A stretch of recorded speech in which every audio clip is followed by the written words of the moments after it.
Representative Brenda Lawrence, it's always great having you with us here on the MegaCast. I have so much I want to talk to you about, but if we can kind of start off, it is Women's History Month. I want to say thank you from one woman to the other for your contribution to our community. Who has been your mentor through your life, or even historical figure that you've looked up to? You know, obviously, I have to say my grandmother. My mom died when I was 3, and I was at age 55. My grandmother inherited a 3-year-old and a 5-year-old, and to see her strength and her wisdom, it was just phenomenal. I had some very defined women leaders. Shirley Chisholm, who was the first Black woman in Congress. I'm living witness. Last night we had a Zoom where we had gold medal women hockey players. We've got a vice president who is now a woman. I have the Speaker of the House who is a woman. Eleanor Roosevelt, I mean, she was before her time. So I have so many women, and I just want to say to you, having a voice in the world of media is profound. It is a time where so many young girls will look at this and say, oh, that's something I can do. And that's what's so powerful about Women's History Month, is that we have an opportunity to highlight women who are breaking so many barriers, or showing young girls that they too can have a career or use their talent and skills in some of the non-traditional areas. And one of the important things is just find a way to mentor or lift up one another. We started a chick group with my girlfriends, and so it's like, hey, if this person is going out on this new venture, trying this, like we have someone who's writing a children's book. Okay, who can help her? Hey, we know an illustrator. Hey, I can help you with the media. Hey, I can help you with this. And we're trying to find ways just in our own little neighborhood, our own little community, to lift one another up, because we all have talents. But the sad thing is during this time, we are in the middle of the pandemic. Domestic violence numbers are skyrocketing, and I feel like sometimes we're still having these conversations. A lot of times, often people are kind of shocked that during this pandemic, sometimes the abuser that you had the opportunity to leave during the day, excuse me. Bless you. Oh, thank you. People were locked in home with their abusers. The stress level and tension and mental illness, it was just elevated during this time. And unfortunately, domestic violence has more than doubled during this pandemic. And so we are still having debates about making laws to protect women from domestic violence. We just recently passed that bill through the House again. Hopefully it'll get signed into law. We passed it last year, and it went to the Senate and didn't go anywhere. It is clearly an area that we need to pay attention to. And when you speak about women in the pandemic, do you realize that most of those frontline workers, domestic workers, waitresses, teachers, those are predominantly nurses, those are predominantly women. And so during this pandemic, the impact of the harm to those frontline workers and to the workforce, women have lost their jobs at a higher rate than men during this pandemic. So women, really, we need to pay attention to this and make sure. Another thing I will tell you is that women are the number one group, the largest group of opening small businesses. And so during this pandemic, that the number of small businesses that couldn't sustain themselves and had to go out of business, it's impacting women. And so we have a lot of work to do, and to lift them up and to make sure we're protecting them. And it's going to continue. The impact of the pandemic on women will continue for years to come. We know so many women are leaving the workforce right now as well because of the pandemic. Typically, they are being forced to stay at home right now. It's too much to be able to work and raise your kids and homeschool them as well. If we can jump into, of course, we have the tragedy this week in Boulder, Colorado. The issue of gun rights is back on the front line. I feel like this is a cycle that we continue to go through here in the United States, and that when we have one of these mass shootings, the next day the conversation goes back to gun rights. Is it going to be this time that we see a change? Every time I have hope. When John Lewis was alive, we actually led a protest and sat on the floor of the Congress begging for America and our colleagues to step up. And one thing I want to be real clear about, gun control does not take away, and what's being proposed does not take away your right to own a gun. But if you own a car in America, you must register that car and you must get a license to operate it.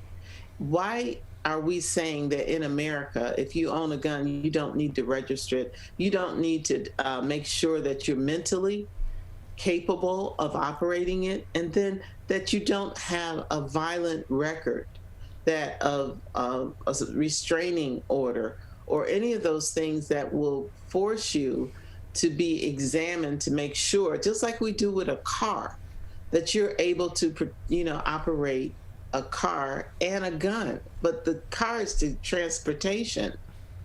We will take a car driving privilege away from someone who abused that right. If they drink while they're driving, if they have had multiple accidents and prove that they're not capable with vision or with their motor response to operate a car. But we are forbidden to have a discussion about guns. It's so past time. The two things that are on the floor now is our background check. So when you apply for a weapon, that you will get a background check and make sure you're not a person with a restraint or just out of prison for a violent crime, or you've been arrested before for violent acts. And also, we're saying that you have to register that gun. So we know who in America owns a gun, like we do with cars, licenses to fish or to hunt. It really is astounding. As you may remember, I worked for ATF, and I never fully grasped the level of discussion around gun control until I went to work for ATF. And there are so many nuances and so many gray areas. And you have to remember there's a difference between federal laws and state and local laws as well. And I just can't believe that we are still having this conversation all these years later, and it always is sparked by some of these national tragedies that come up. So let's hope that this time we do move past it and we help save lives. And one of the things we should understand that a lot of people are using guns for suicide as well. It's Exactly. not just, shooting with strangers, but a lot we lose children every year from children finding guns in homes and killing themselves thinking it's a toy. So there are so many other things going on in D.C. right now. Do you want to talk about the American Rescue Plan? Yes. As you know, I'm a Democrat, and Biden ran on promises made, promises kept, and help was on the way. The way that we're rolling out vaccines right now is the time that I have felt most hopeful during this pandemic. And I'm a coin a phrase that one of my friends who's a physician said, that we can finally get off of the pandemic highway, the COVID highway. Get off because you can take your vaccine. I'm so excited about Ford Field, because we had a nightmare. People calling, oh, you're not in my district, or you don't live in this city, and just the long lines. We have opened up a regional facility at Ford Field, free parking, free vaccines, 6,000 shots a day. You can walk up, you can call and schedule a time that's good for you. And we are so excited about that. And that's part of the rescue plan, not to mention the direct payments to the Americans' pocket. I can't tell you how many thank yous I have gotten from my constituents who say, oh my goodness, I can pay some of my bills. It takes the stress off of me from day to day. And in addition to that, more money for our small businesses. We have looked at education. In America, we know that in order for our schools to open, some of them are looking at ventilation, they're looking at smaller classrooms, and those are costs that's directly related to the cost of educating our children. There's funds that was sent there. We are just really, really excited about what we're doing with the rescue plan and know that we've got to turn our country around.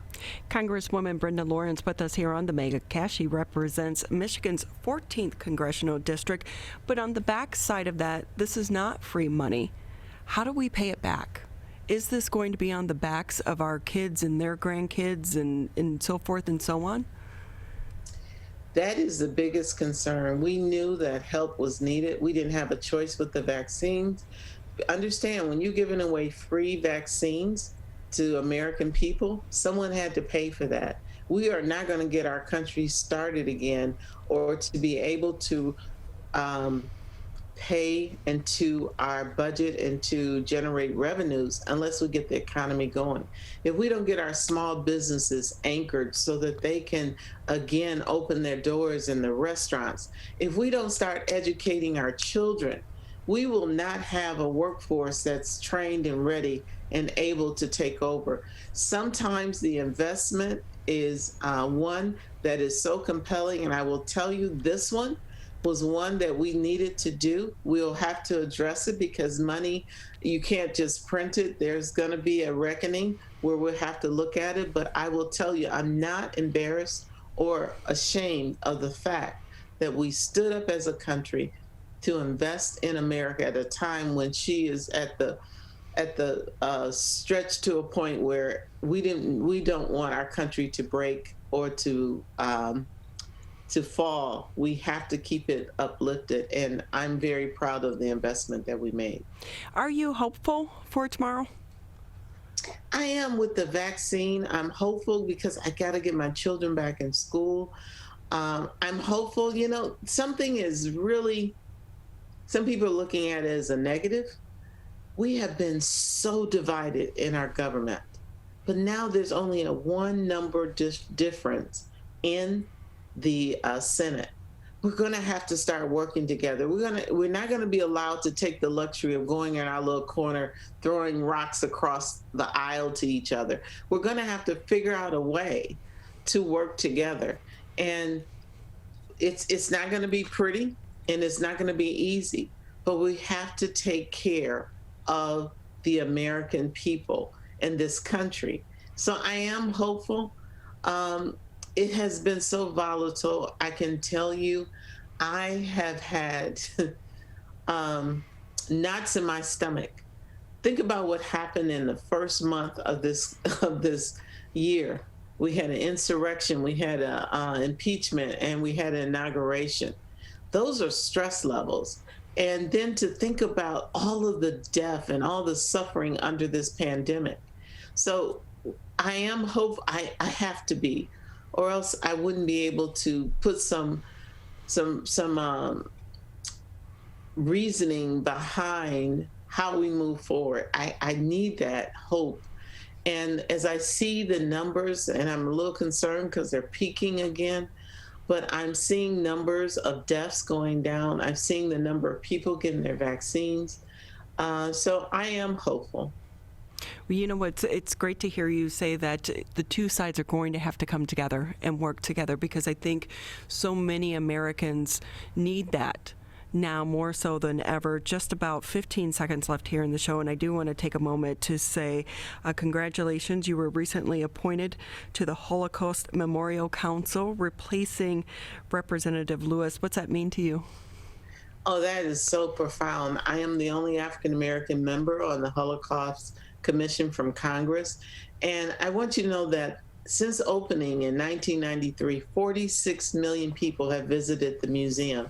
And in 2020, 21 million people visited the website. And so that's from other countries and territories. So it's critical that the museum, which is providing education, continues. I am the co-chair, I am the founder of the Black Jewish Caucus, and fostering education and awareness against anti-Semitic activities and racism and hate in America. This museum is an excellent tool to educate and hopefully move America from this dark place that we're in right now when it comes to race relations, hatred, and violence. And so I'm proud to have another seat at the table that will allow me to work toward that goal. Well, we always appreciate your time, and we appreciate all the work that you're doing in D.C. on behalf of all of us here in the state of Michigan. Representative Brenda Lawrence with you. Thank you again for your time. Thank you so much. And when it comes to gun violence, I don't want another day of mourning. I don't want prayers and best wishes to the family or lowering the flags. I want action. We've got to do better than this. We are better than this. So many people feel that same sentiment. Thank you again.